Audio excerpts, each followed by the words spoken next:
வணக்கம். பாட்டி சொல்லை தட்டாத பேரன் உங்கள் நண்பன் சே பாக்கியராஜ். இன்று பார்த்தீங்கன்னா மாற்றுத்திறனாளிகளுக்கு மே 29, 30 சுற்று நீதிமன்றம் என்ற நீதிமன்றத்தின் அடிப்படையில் மாற்றுத்திறனாளிகளுக்கான குறைகளுக்கு மனுக்கள் கொடுக்கலாம் என்று சொல்லப்பட்டிருக்கு. அது எந்தெந்த மாவட்டம் என்றதை பார்க்கலாம். 1 திருநெல்வேலி, 2 தென்காசி, 3 தூத்துக்குடி மற்றும் 4 கன்னியாகுமரி மாவட்டங்களில் உள்ள மாற்றுத்திறனாளிகளுக்கு மே 29, 30 ஆகிய தேதிகளில் திருநெல்வேலி ஆட்சியர் அலுவலகத்தில் சுற்று நீதிமன்றம் நடைபெற உள்ளது. இது தொடர்பாக மாவட்ட ஆட்சியர் ரா.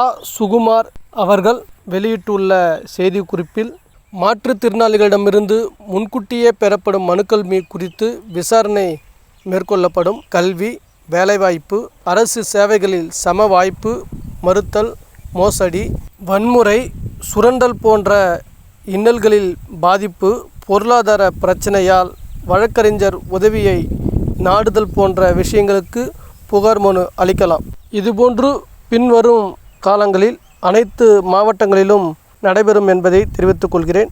ஆகையால் அனைத்து மாற்றுத்திறனாளிகளும் இந்த 4 மாவட்டத்திற்கு உட்பட்டவர்கள் உங்களுடைய குறைகளுக்கான மனுக்களை வழங்குமாறு கேட்டுக்கொள்கிறேன். முடிந்தவரை ஏப்ரல் 30க்குள்ளார எண்ணற்ற மனுக்களை உங்கள் குறைக்கான மனுக்களை கொடுத்து பயன்பெறுமாறு கேட்டுக்கொள்கிறேன். இதோடைய முழு வீடியோவை அடுத்த வீடியோவாக பதிவு செய்து இதோட லிங்கில் இணைக்கப்படும். பார்த்து பயன்பெறுங்கள். நன்றி. இதுபோன்ற நல்ல தகவல்களை உங்களுக்காக நான் பதிவு செய்கிறேன். பிடித்திருந்தால் லைக் பண்ணுங்கள், ஷேர் பண்ணுங்கள், கமெண்ட் பண்ணுங்கள். மறக்காமல் சப்ஸ்கிரைப் பண்ணுங்கள். பக்கத்தில் இருக்கிற பெல் ஐக்கனை கிளிக் பண்ணுங்கள். நன்றி. வணக்கம்.